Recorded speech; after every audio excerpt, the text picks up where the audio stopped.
다음 주일은 10월 27일로 10월의 마지막 주일이자 종교개혁 기념주일입니다. 그래서 한국교회가 종교개혁 기념주일에 광화문 광장에 모여서 대규모 연합 예배를 드립니다. 현재 목표 인원을 온라인 참여 포함해서 200만 명으로 잡고 있는데요. 현장에서 약 100만 명의 성도들이 모이는 것을 목표로 연합 예배를 준비하고 있다고 들었습니다. 이제까지 한국 교회가 가장 많이 모였던 대표적인 집회는 1973년에 빌리 그레이엄 목사 초청 전도 집회가 여의도 광장에서 있었는데요. 그 집회 첫날에 51만 6천 명이 모였다고 합니다. 그리고 바로 다음 해인 1974년에 동일한 장소인 여의도 광장에서 엑스플로 74 민족 복음화 성회가 있었는데요. 첫날 방문자 수가 무려 130만 명이었다고 합니다. 그 후로 한국교회 연합 집회 때 50만 명을 넘은 적은 제가 알기로는 없습니다. 연합 예배, 우리 한국교회 연합 예배가 이제 다음 주일에 있으니까 이제 일주일 남았어요. 일주일 전인 지금 한국교회의 움직임을 제가 이렇게 보면 주일에 웬만해서는 함부로 주일에는 움직이려고 하지 않는 보수적인 교단들마저도 이번 한국교회 연합 예배에는 상당히 적극적으로 참여하려고 하는 분위기가 있습니다. 그래서 뭐 현장에서 50만 명 이상은 그냥 쉽게 넘을 것 같아요. 이렇게 역대급으로 많은 한국교회 성도들이 모이고 또 우리 교회 성도들 역시도 많이 참석하는데요. 많이 모이는 것보다 더 중요한 것은 어떤 목적으로 모이느냐, 그리고 모여서 무엇을 하느냐는 것입니다. 물론 주최 측에서 광고한 내용에 따르면 이번 집회의 목적은 분명합니다. 동성결혼 합법화나 포괄적 차별금지법 같은 악법을 막기 위한 것과, 그리고 두 번째는 한 명당 10,000원씩 헌금해서 200억 원을 한국교회의 이름으로 사회에 기부하는 것입니다. 둘 다 좋은 목적이죠. 그러나 저는 우리 하늘씨앗교회 성도들이 이 연합 예배에 참석할 때 이 수준을 좀 더 뛰어넘기를 바라는 마음이 있습니다. 사실 오늘 이 설교를 준비하면서도 하나님께서 우리 한국교회 연합 예배를 통해 우리에게 정말 원하시는 게 뭘까, 이런 고민 많이 했고 기도도 했습니다. 총회에서 또 공문이 내려왔어요. 우리 대한예수교 장로회 합동교단 총회에서도 교회가 10월 27일 연합 예배에 참석하십시오라는 공문이 내려왔는데, 만약에 그 공문을 받고 참석해야 되나 보다, 또 여기저기서 참석하라고 독려하니까 우리 교회도 혹은 우리 가정도 참석해야 되나 보다 하면서 별 생각 없이 한 자리 채우기만 해서는 안 되죠. 한국교회를 향한 하나님의 마음을 조금이라도 더 알아서 보다 준비된 모습으로 참석해야 맞지 않을까요? 아무 생각 없이 그냥 사람들 많이 모이니까 구경이나 한번 하자, 자리나 한 자리 채우자 하는 그런 마음으로가 아니라 정말 이 모임을 향한, 또 한국교회를 향한 하나님 아버지의 마음을 알아서 뭔가 보다 준비된 모습으로 참석해야 맞죠. 제가 그런 마음으로 연합 예배를 생각하며 기도했을 때 생각난 본문 말씀, 성경 구절이, 성경 말씀이 바로 오늘 설교 본문 말씀입니다. 이스라엘 백성들이 미스바라는 곳에 모여서 큰 회개의 역사와 그리고 하나님의 큰 도우심으로 말미암은 승리의 역사를 경험한 내용이죠. 이 사건을 우리들이 보다 좀 잘 이해하기 위해서는 먼저 역사적인 배경을 알 필요가 있습니다. 오늘 본문 말씀이 사무엘상 7장 말씀인데요. 이 사무엘상 앞부분의 시대적인 배경은 사사시대입니다. 사사시대는 영적 암흑시대라는 별명을 가지고 있는데요. 왜 이런 별명이 붙었을까요? 왜 사사시대를 영적 암흑시대라고 할까요? 이스라엘 백성들이 빛 되신 하나님과 가장 멀어져 버린 시대였기 때문이고, 그 결과 그들의 죄악과 타락이 가장 심각했던 시대였기 때문입니다. 그래서 사사시대를 영적 암흑시대라고 합니다. 사사시대 때 이스라엘 백성들의 죄와 타락이 얼마나 심각했는지는 사사기 말씀을 보면 알 수 있는데요. 그 시대 이스라엘 백성들에게는 종교적인 형식만 남아 있었지 하나님의 말씀은 없었습니다. 영적 지도자들인 제사장들조차도 하나님 말씀대로 순종하며 살지 않았고 오직 다 자기 생각대로 살았고 세상의 유행 따라 살았습니다. 그래서 우상 숭배의 죄가 넘쳤던 시대였고 성적 타락의 죄도 넘쳤던 시대였습니다. 사사기 말씀을 보면 그 시대가 동성애와 강간이 흔했던 시대였음을 알 수 있습니다. 또 사사시대는 굉장히 폭력적이고 잔인했던 시대였어요. 사사기 19장에 보면 영적 리더의 역할을 해야 할 레위인이 첩을 두었는데 이것 자체가 사실은 문제죠. 오늘날로 말하자면 목사님이 두 번째 와이프를 뒀다는 겁니다.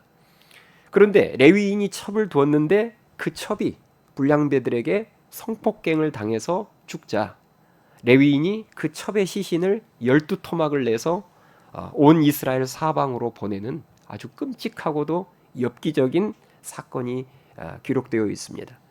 우리가 이 사건만 보더라도 사사시대가 얼마나 성적으로 타락하고 폭력적이고 잔인한 시대였는지를 알 수 있습니다. 이처럼 이스라엘 백성들이 하나님과 멀어져 죄악이 깊어지자 하나님은 주위 강대국을 통해서 이스라엘을 징계하셨는데요. 그 대표적인 나라가 바로 블레셋이라는 나라였습니다. 사무엘상 4장에도 보면 오늘이 본문이 7장인데 좀 앞장으로 넘어가서 4장에도 보면 이 블레셋과의 전쟁하는 장면이 나옵니다. 당시 이스라엘의 영적 지도자가 누구였느냐? 영적으로 깊이 잠들어 있었던 아주 형편없는 지도자였죠. 엘리 대제사장이 리더였습니다. 영적 지도자가 영적으로 잠들어 있었다는 말은 백성들은 볼 것도 없다는 말입니다.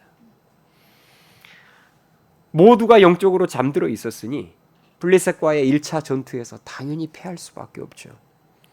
그러자 2차 전투에서는 승리하기 위해서 이 이스라엘이 한 가지 특별한 방법을 동원하는데요. 그 방법은 뭐였냐면 10계명이 들어있는 그 10계명 돌판이 들어있는 언약궤, 하나님의 임재를 상징하는 그 언약궤를 우리가 전쟁터로 가지고 나가자는 거예요. 그러면 하나님께서 우리와 함께 하셔서 우리가 이길 수 있을 것 같다 하면서 그 언약궤를 가지고 전쟁터로 나갑니다. 이 모습은 하나님의 말씀을 멀리했던 하나님의 백성들이 하나님의 말씀을 부적처럼 사용하려는 모습이었고, 평소에는 하나님을 헌신짝 취급하다가 위기의 때에만 이용하려는 모습이었습니다. 그 결과 2차 전투에서도 패하고 엘리 대제사장은 죽게 됩니다. 그리고 가지고 갔던 언약궤까지 블레셋에게 빼앗기는 수모를 겪게 되죠.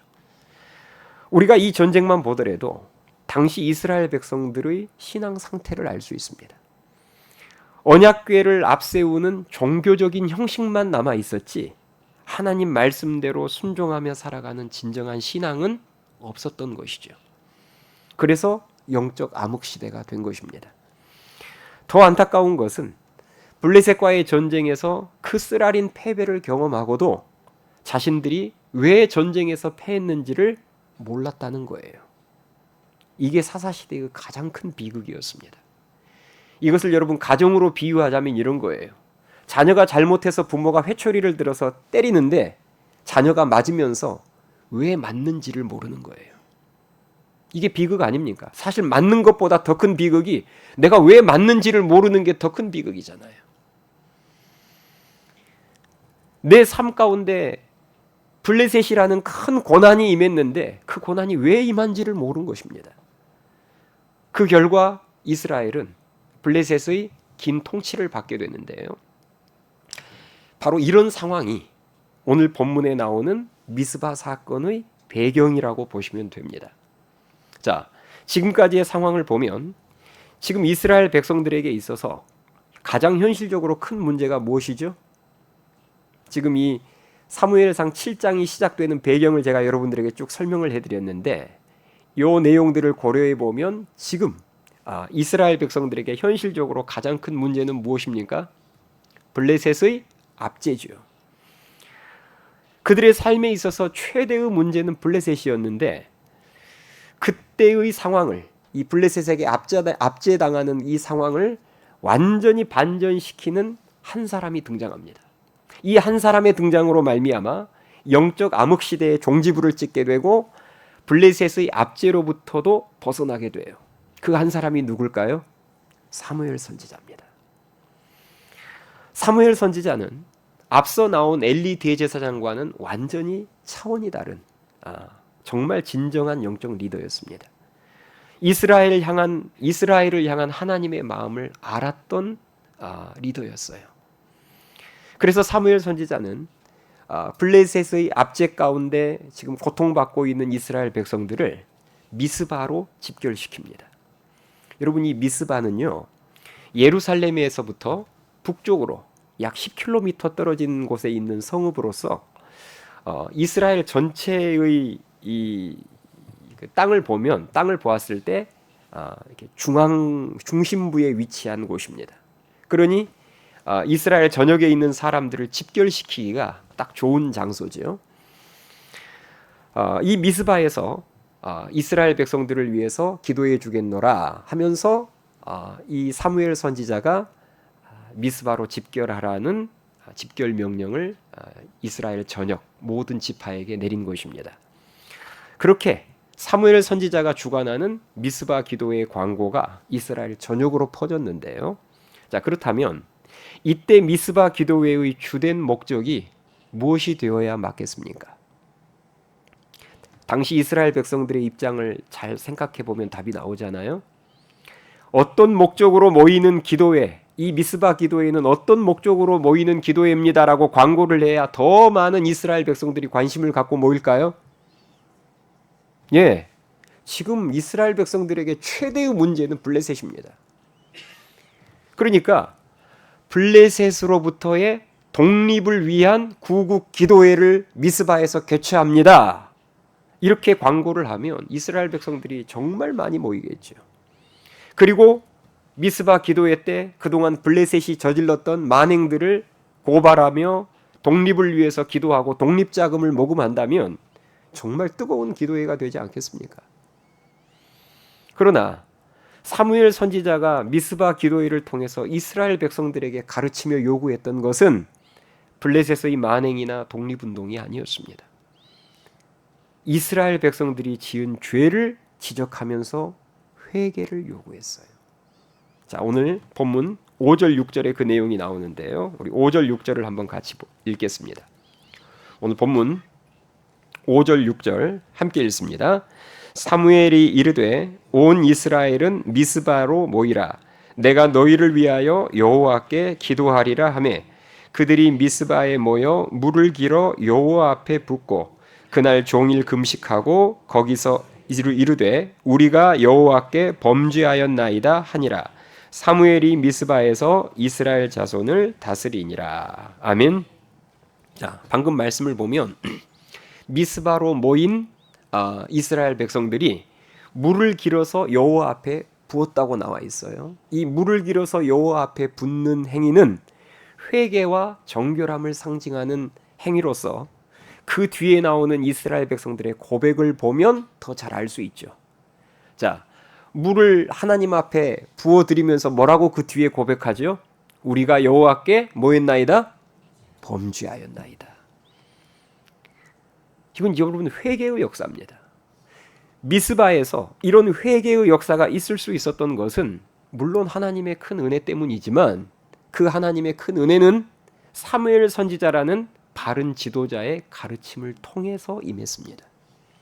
그래서 오늘 미스바 성회가 있기 이전, 미스바에 모이기 이전에, 그러니까 오늘 본문으로 말하자면 5절에서 미스바에 모이는데요. 그 이전인 3절에 보면 미스바에 모이기 전에 이미 사무엘 선지자는 이스라엘 백성들에게 계속 죄를 지적하면서 회개를 촉구했음을 알 수 있습니다.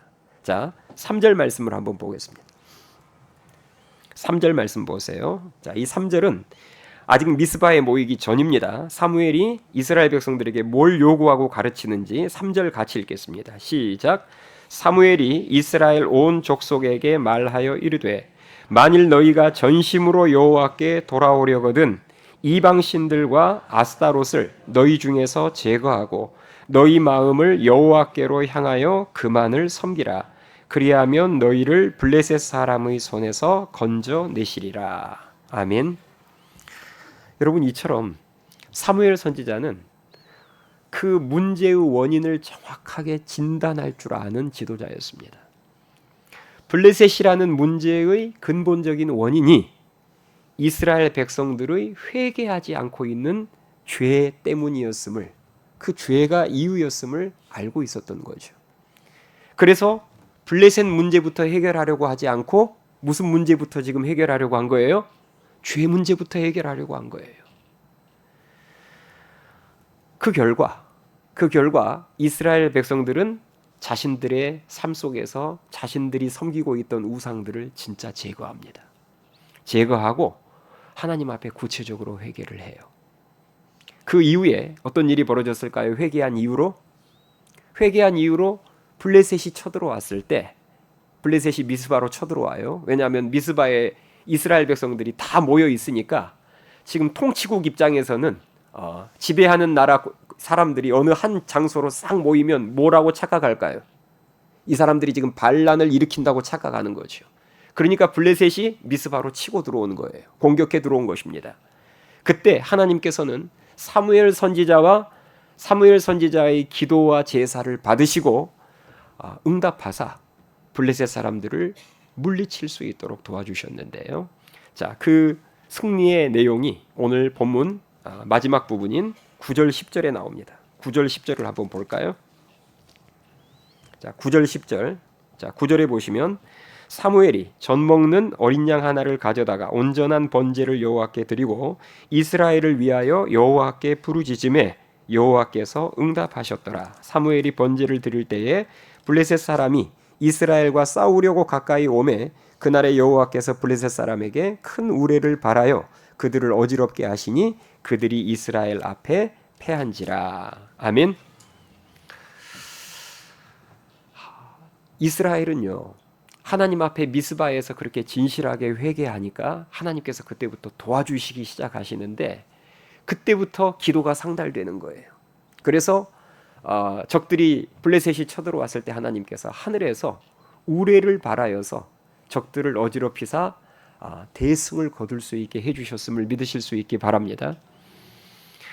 저는 이 미스바의 회개와 승리의 역사를 보면서 다음 주일에 있을 한국교회 연합예배 때도 꼭 이런 역사가 있었으면 좋겠다 하는 생각을 많이 했습니다.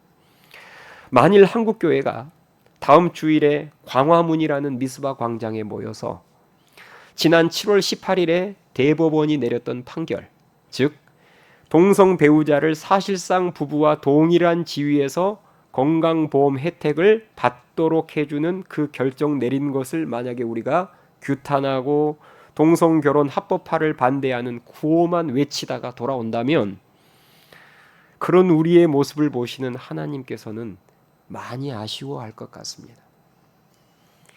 당연히 규탄해야 될 것은 규탄하고 반대해야 될 것은 반대해야죠. 그게 나쁘다는 건 뭐가 잘못됐다는 게 아닙니다.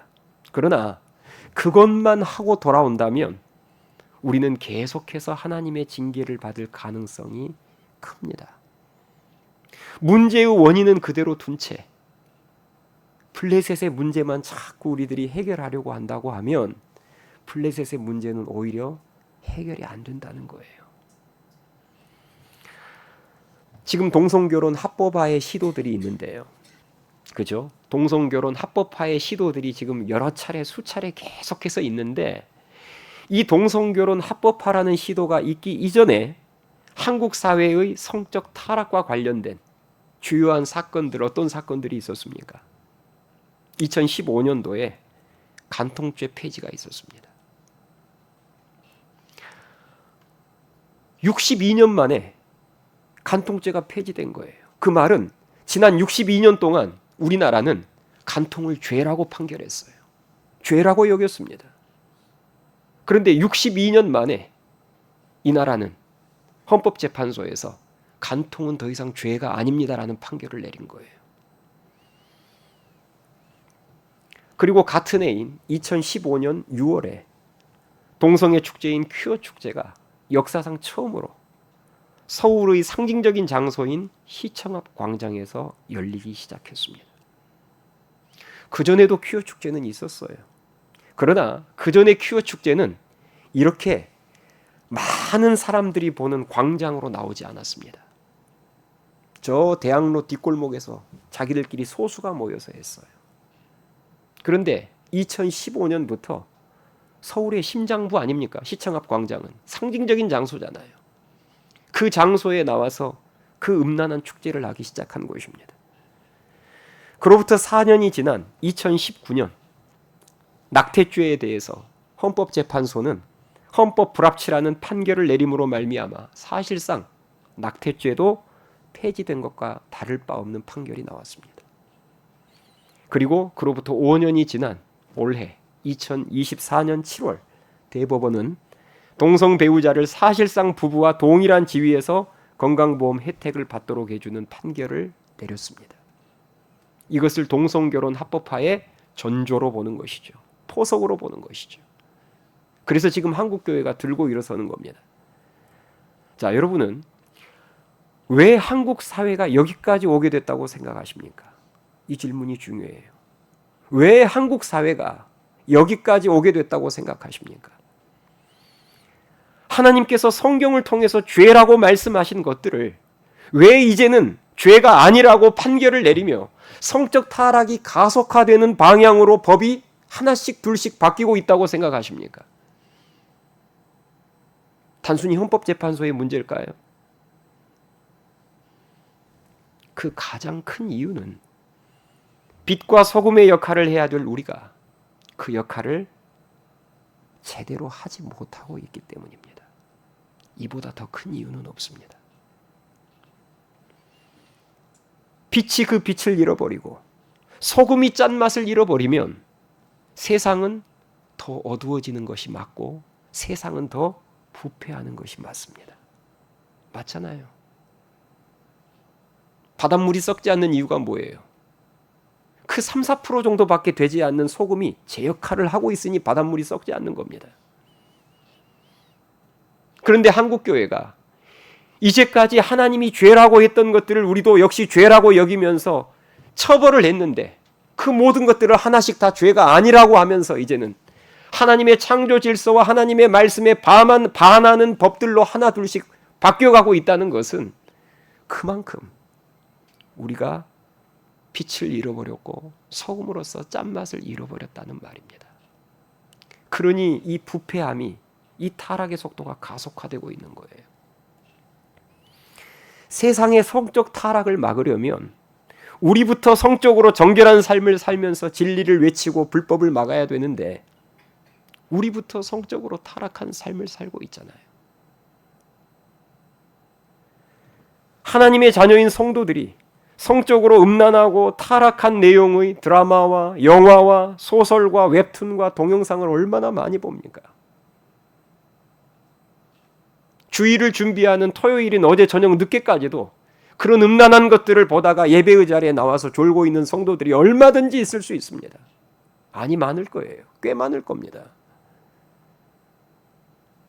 교회 안에서 결혼도 안 한 청년들이 잠자리를 같이 하는 성적 범죄가 한국 교회 안에 얼마나 많은지 아십니까?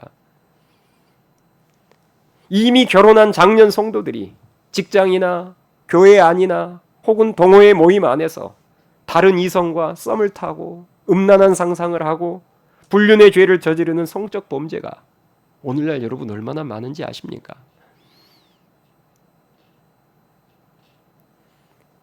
부패를 막아야 할 소금으로 부름받은 우리가 이렇게 성적으로 타락한 삶을 살고 있으니 세상은 성적으로 더 타락할 수밖에 없는 거예요.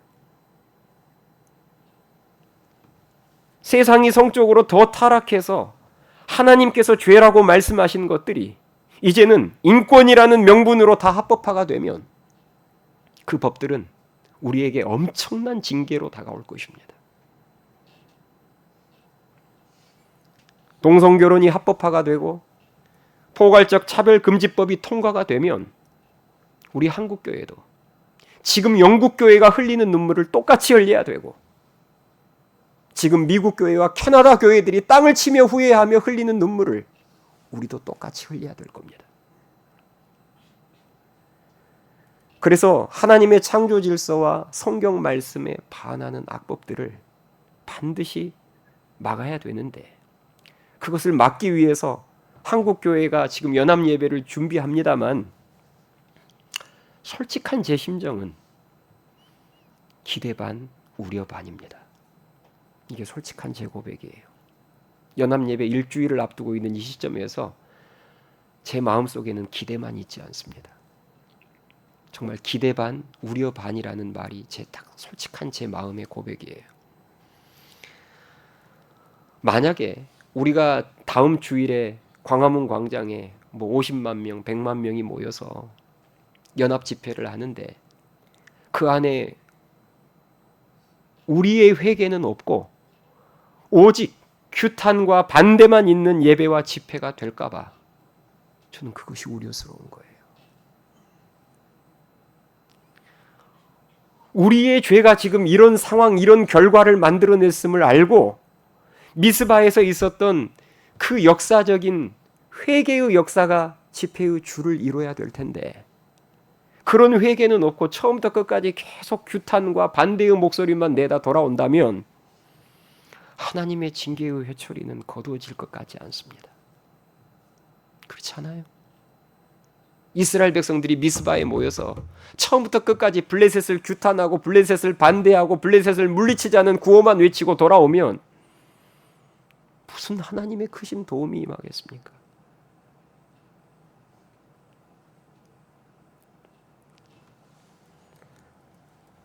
저는 이번 한국교회 연합 모임에 미스바와 같은 역사가 일어났으면 정말 좋겠습니다. 이스라엘 백성들이, 오늘 여러분 말씀 보셨죠? 사실 미스바에 모이기 전부터 우상들을 버렸어요. 아까 3절 4절에 나오잖아요. 미스바에 모이기 전부터 사무엘 선지자의 말씀을 듣고 미스바에 나오기 전부터 우상들을 버렸어요. 그리고 나서 미스바에 모여서 하나님 앞에 더 회개했습니다. 그렇다면 우리도 그렇게 해야죠. 우리도 광화문 광장에 모이기 전에 우리도 먼저 우리의 삶 가운데 있는 그 성적 타락의 죄악들 하나님 앞에 먼저 내려놓고 버리고 회개하고, 그리고 나서 광화문 광장으로 모여야 맞습니다. 그런 회개 없이 옷만 흰색 옷으로 깔맞춤해서 옷만 흰색 옷으로 맞춰 입고 나온다면 그게 하나님 앞에서 무슨 의미가 있겠습니까? 사람 보기에는 좋을지 모르겠지만 그렇지 않아요? 하나님 입장에서는 여러분이 빨간색 옷을 입고 나오든지 흰색 옷을 입고 나오든지 하나님은 그런 거 관심 없습니다. 배우자가 있는 장년 성도가 직장이나 교회나 동호회 모임에서 또 다른 이성과 필요 이상의 카톡을 주고받으며 썸을 타고 있다면 그것을 이 한 주간 동안 진짜 끊고 회개하고 그리고 광화문 광장으로 나와야 맞지 않습니까? 처자식이 있는, 남편과 자식이 있는 성도가 지금 누군가와 불륜의 죄를 범하고 있고 저지르고 있다면 이 한 주간 동안 눈물로 회개하며 그 관계를 청산하고 그리고 나서 광화문 광장으로 나와서 하나님의 은혜와 긍휼을 구해야 맞지 않겠습니까? 불륜과 같은 성적 타락의 내용을 소재로 한 드라마나 소설, 웹툰을 즐겨보고 있는 성도들이 있다면 그런 잘못된 취미를 청산하고 연합예배의 자리에 나아가 하나님의 도움을 구해야죠. 음란한 사진이나 영상 자료를 소장하고 있는, 즐기고 있는 성도가 있다면 그 음란한 영상 사진들을, 이 자료들을 전부 다 삭제하고 다 버리고 그런 사이트에 가입되어 있는 것에서 다 탈퇴하고, 하나님, 이런 저의 음란한 죄 때문에 세상이 여기까지 와버렸습니다. 이제 동성결혼 합법화가 점점 다가오고 있는 이 자리까지 한국 사회가 오게 됐습니다. 라고 가슴을 치며 회개할 때 그때 하나님의 크신 도우심이 임하지 않을까요?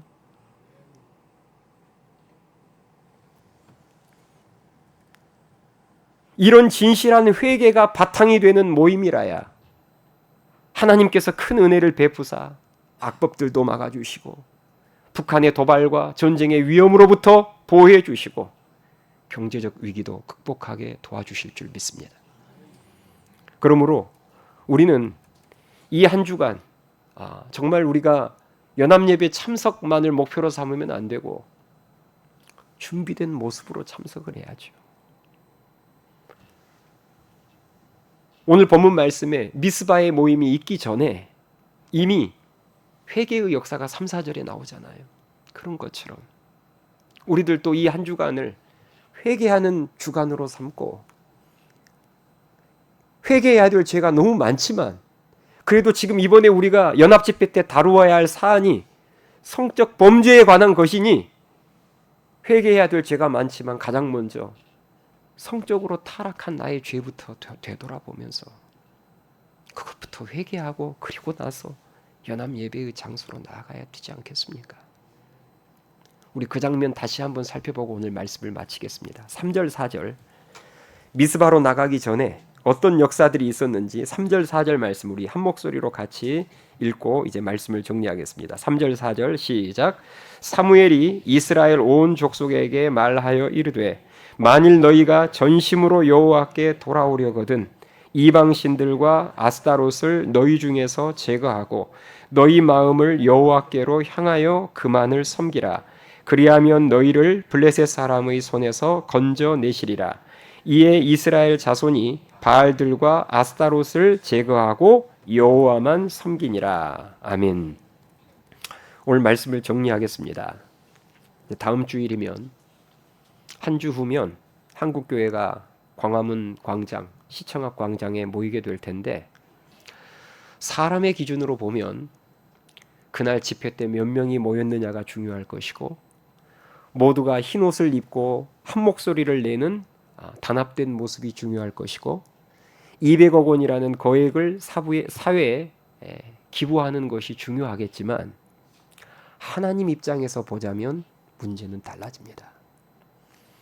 하나님 입장에서 중요한 것은 뭘까요? 세상에서 빛과 소금의 역할을 감당해야 될 우리의 진실한 회개인 줄 믿습니다. 하나님에게는 이게 가장 중요한 거예요. 무슨 옷을 입고 나오느냐, 너희들이 몇백억 원을 기부하느냐 이것보다 하나님 입장에서 훨씬 중요한 것은 빛과 소금의 역할을 감당해야 될 우리의 진실한 회개입니다. 이스라엘 백성들이 미스바에서 진실하게 회개했을 때 하나님께서 사무엘 선지자의 기도와 제사를 받으시고 도와주셨던 것처럼 지금 우리에게도 하나님께서 가장 먼저 요구하시는 것은 규탄과 반대의 목소리가 아니라 진실한 참회의 눈물과 회개의 모습일 것입니다. 규탄과 반대의 목소리는 그 다음으로 중요한 거예요. 진실한 회개가 선행되지 않으면 우리의 연합 모임과 우리들의 연합 예배는 하나님께 큰 영향력을 행사하지 못할 것입니다. 맞잖아요. 하나님이 가장 원하시고 계시는 것이 빠진 집회가 하나님의 마음을 크게 움직일 수 없습니다. 다음 주일 광화문 광장이 바벨탑을 쌓아 올린 신할 평지가 되느냐 아니면 회개의 역사, 큰 승리의 역사가 있는 미스바가 되느냐는 그것은 우리가 결정합니다. 200만 명이라는 군중의 힘으로 그 군중의 힘으로 우리가 블레셋의 문제를 해결하려고 한다면 안 모이는 게 낫습니다. 200만 명의 그 군중의 힘으로 우리가 우리 앞에 직면한 문제를 해결하려고 한다면 아마 다음 주 광화문 광장은 바벨탑을 쌓아 올린 신할 평지가 될 거예요. 그러나 우리가 겸손히 회개하며 하나님의 긍휼을 구하면 그곳은 미스바가 될 것입니다. 바라기는 우리 하늘씨앗교회 성도들부터 먼저 이 한 주간 겸손하게 회개하고 그 회개를 준비한 모습으로 연합 예배에 참석하여서 우리가 모인 그 장소가 신할 평지가 아닌 미스바가 되는데 아름답게 쓰임 받기를 바라고, 그 한국교회의 진실한 회개의 모임으로 말미암아 이 땅을 향한 하나님의 은혜의 단비가 다시 쏟아져 내려서 악법도 막아지고, 그리고 이 전쟁의 위기 가운데에서 하나님이 북한의 도발과 전쟁으로부터도 보호해 주시고, 그리고 어느 누구도 쉽게 풀지 못하고 있는 이 경제적인 위기도 극복되는 은혜의 역사가 우리 한국교회와 이 나라 위에 임할 수 있기를 주님의 이름으로 축원합니다. 찬양하시겠습니다.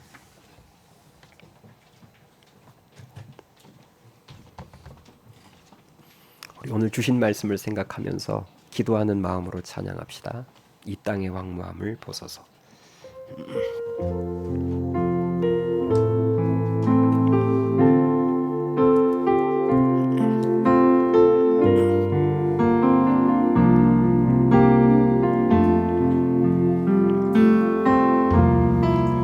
이 땅의 황무함을 보소서.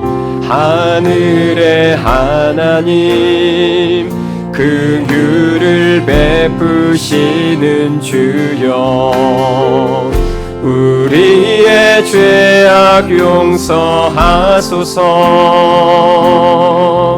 이 땅 고쳐 주소서.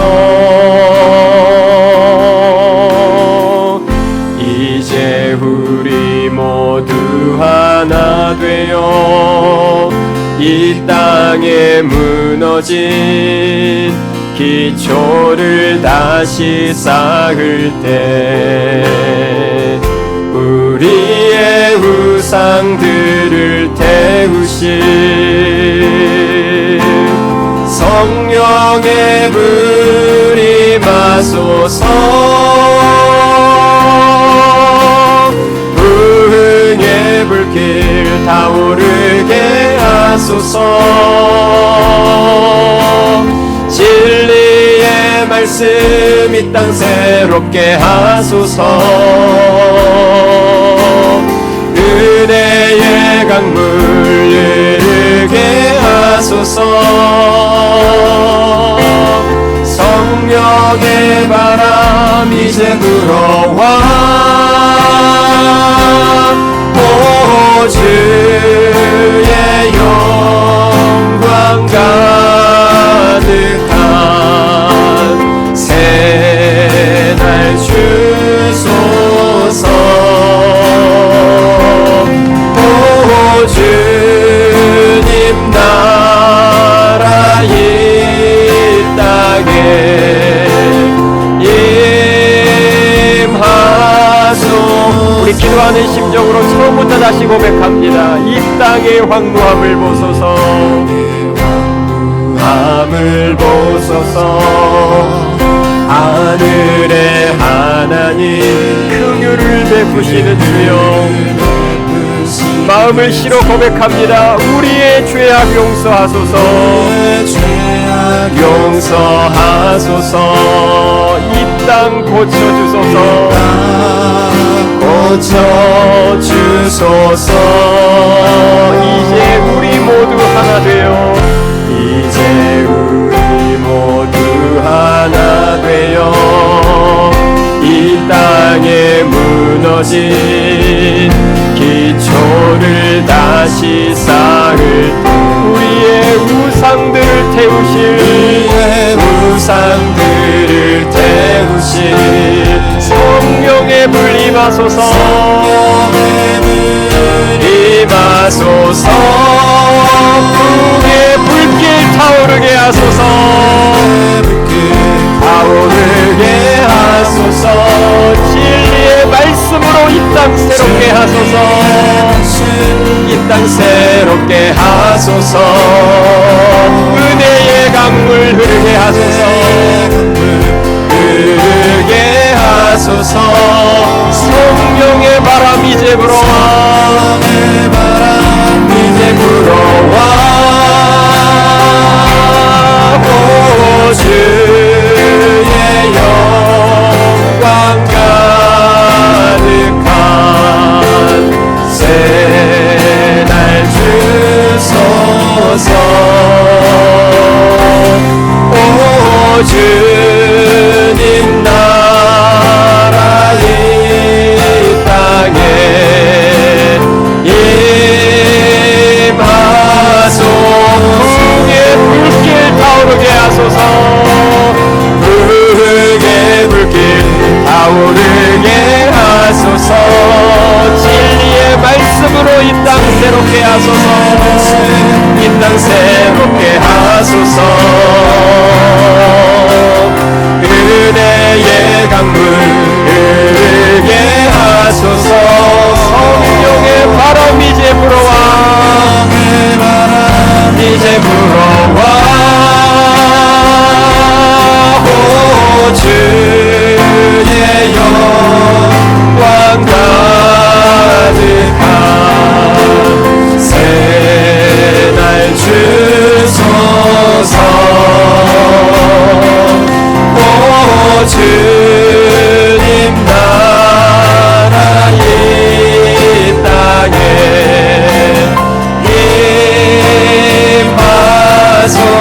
임하소서. 우리 여러분 이 시간 기도합시다.